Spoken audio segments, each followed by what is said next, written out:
আমি সান্না। Good evening সবাইকে, welcome to a new mini blog.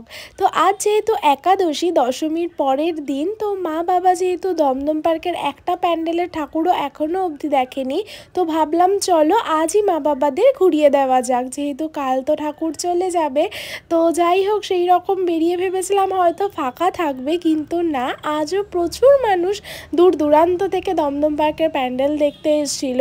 তো সেই রকমই আমরা অনেক কটা প্যান্ডেল দেখে তারপর আমরা একটা জায়গায় দাঁড়িয়ে মা বাবা সবাই মিলে একটু চা খেয়ে নিলাম। দেন তারপর আমরা ওখান থেকে চলে গেছিলাম একটু দই ফুচকা খেতে। দেখো, পুজো মানেই কিন্তু বাইরে টুকটাক খাওয়া দাওয়া চলতেই থাকে।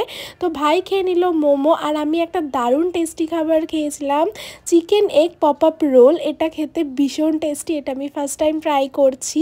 তোমরা এর আগে কেউ খেয়ে থাকলে অবশ্যই জানিও। কিন্তু এবার তো চলে এলো আসল ইমোশনের জায়গা, সেটা হলো মায়ের বিদায় বেলা। সত্যি কথা বলছি, মায়ের সামনে দাঁড়িয়ে এই ফিলটা যে আমি পুরোটা দেখলাম, আমার না সারাটা শরীরের ভেতর কাটা দিচ্ছিল। আর আমি যেহেতু দমদম পার্কে থাকি, এখানে একটা সবথেকে বড় পুকুর পাড় আছে, 4 নম্বর ট্যাঙ্ক, যারা আশা করি থাকো আশেপাশে জানো।